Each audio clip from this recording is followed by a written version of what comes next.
Hey, it's Tom here with app19.com and the Project Solvers of America with a quick overview of the features in PSA PMP 5P. PSA PMP 5P, or what we'll just refer to as 5P from here on in, is the paid version of the PSA PMP app suite designed to help students and practicing project managers learn and retain the concepts found in the 5th edition of the PMBOK, that is, of PMI's Project Management Body of Knowledge. A free eval edition of PSA PMP also exists, which has about 15% of the content of the 5P or professional edition. So this eval edition we refer to as the 5E edition of the product, and really its purpose is to confirm that it runs nicely on your mobile device and explore the value that this product offers. So 5P was designed, written, and tested by certified PMP credential holders from the Project Solvers of America, a Rochester, New York-based PMI registered education provider. We currently use the 4P edition of this product, which, as you might expect, was designed around the 4th edition of the PMBOK as a learning aid in our own PMP and CAPM bootcamp classes. 5P runs on all Android-based devices, such as vanilla Android phones, 7-inch and 10-inch tablets, basically any device that runs Android OS 2.2 and up. It also runs on popular e-readers like the Kindle Fire and the Barnes & Noble Nook, and we're currently planning on porting 5P to the BlackBerry Z10-based mobile devices starting in the second quarter of 2013. Now, here's a very important point before we actually get in and take a look at the product. If you expect to sit for the PMP or CAPM exam before July 31st, 2013, you should purchase the 4P version, not the 5P version, from your favorite app store. PMI is scheduled to switch their PMP and CAPM certification exams from the 4th edition to the 5th edition beginning on July 1st, 2013. So the bottom line is this. You always want to make sure you're using the right tool for the right job.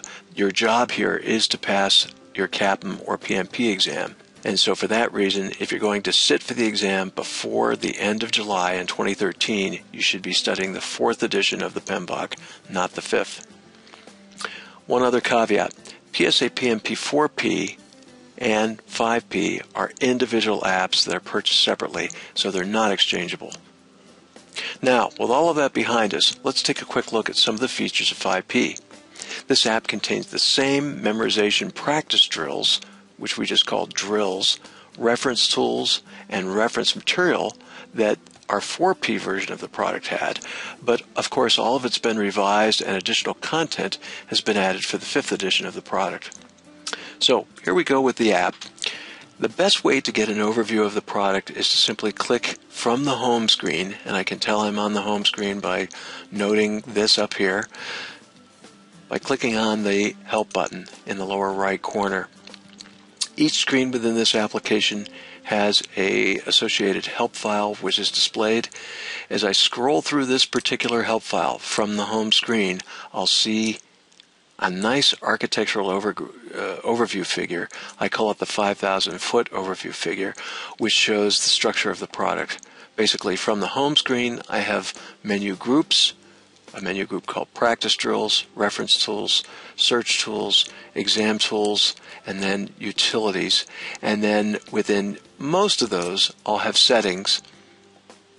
And then, of course, each of the screens has a help screen. So going back to the main screen, if I click on Practice Drills, let's go into Process Groups.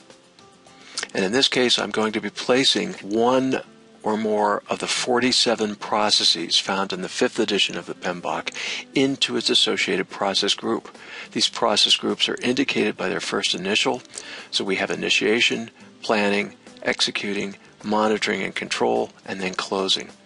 As I mentioned, each drill has a settings button that you can tap on and then come in and indicate how you want to selectively pick the processes that you'll be quizzed on or drilled on.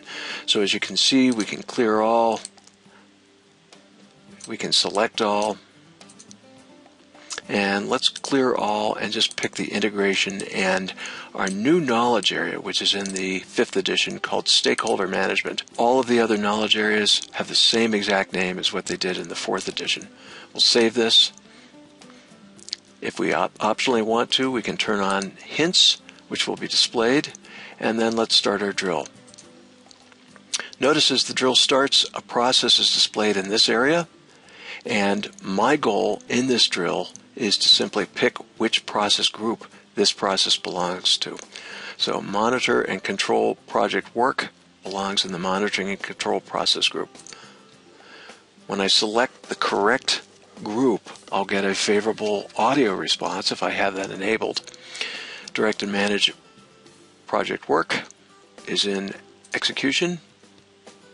Notice as I proceed to go through these processes and place them into their correct groups that the group, or I should say the process counter, will decrement. This counter is telling me how many I've correctly placed, and this counter will tell me how many I've incorrectly placed. This is a running total of my score. So let's place a process into an incorrect group. Develop project management plan belongs in planning, but I'm going to place it in initiation. I'll get an unfavorable ding, and then a dialog will come up telling me where that process should have been placed. I'll acknowledge that and proceed to continue on with the drill. Close project or phase is a closing process, or within the closing process group. Control stakeholder management. Develop project charter. Plan stakeholder management. Manage stakeholder engagement is in execution. Identify stakeholders. And we have one process left. Perform integrated change control, and as you might expect, it's in here. And then we'll get a response back, dialog back, telling us that we've completed the drill and what our score is. Back to the home screen.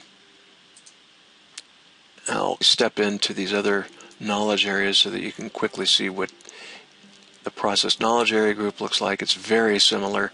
In this case, however, I'm placing processes into their process knowledge areas. So again, hints, I would hit the start button, and conduct procurements would of course be placed into the procurement management knowledge area. Acquire project team is in human resources, etc. I'm going to stop this drill just for time's sake and brevity's sake and go back to the home screen. We have the same thing with the ITOs. Of course, ITO is an acronym meaning input, tool and technique, and output for a particular process. Here's what that drill looks like. Again, a setup or a settings button. I can turn on hints, and when I start, I'll see an ITO come up. And in this case, within the process, close, project, or phase, the ITO, organizational process assets updates, is an output. So I would click this button for output. ITO, meetings. Meetings belong into the tools and techniques. Organizational process assets. Those are always inputs, etc. So I'll stop this drill and back we go to the home screen. There's also a button here for formulas, and as you might expect, we'll start that. A formula appears, and I need to type in what this expression is equal to. If I'm not sure, I can have check, and it'll tell me that AC, actual cost, is also known as actual cost of work performed. And unfiltered, you'll see that there are 27 different formulas. I'll punch through a couple of these. CPI, cost variance, number of communication channels, etc. Back to home. Under reference tools, we have acronyms, and All of the reference tools have a feature that allows you to basically operate in hands-free mode. In this case, there are a total of 52 acronyms that are available in the product. We can click on this drop-down, select a particular acronym, and up will come its meaning. If I want to, I can enable the text-to-speech feature of the product.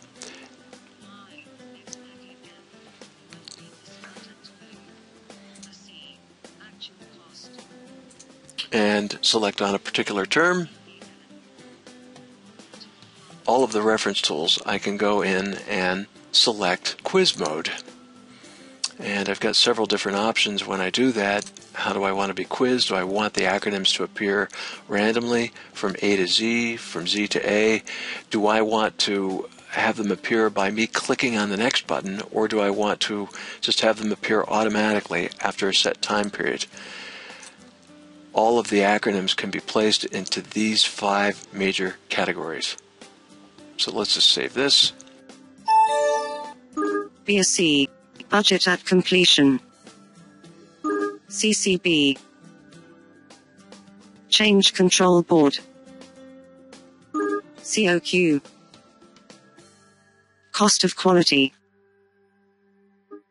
CPF, Cost plus Award Fee. And she'll sound, of course, a lot better on your actual device if you have a newer Android device. We have terminology as well, and there are over 600 terms that are in here. This is structured very similar, in fact, nearly identical to the acronyms that we just saw.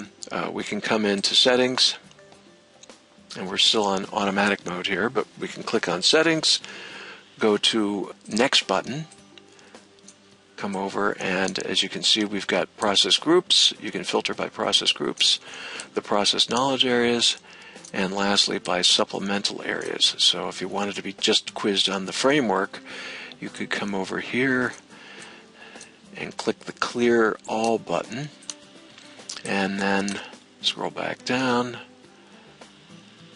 Now let's pick stakeholder management and framework and save, and then just terms associated, there's a total of 17 for those 2 groups or categories, will appear.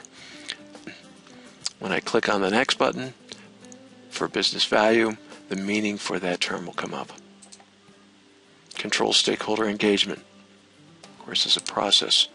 Let's go back to the main menu. On to the search tools.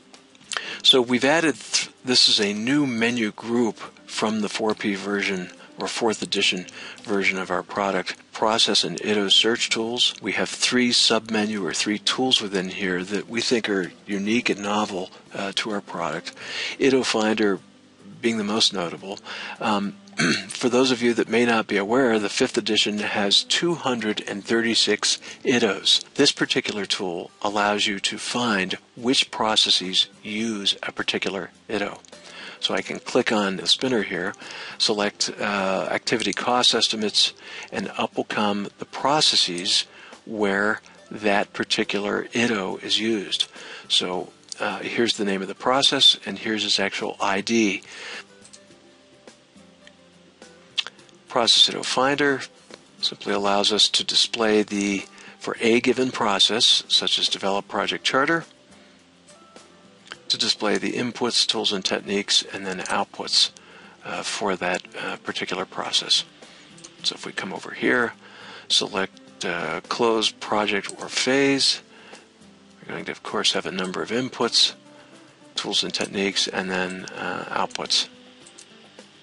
Back to the main menu, Pre and Post Process Finder. This tool allows you to take a look at the processes that precede and follow a given process. Any one of the 47 processes typically has processes which naturally precede it and naturally follow it.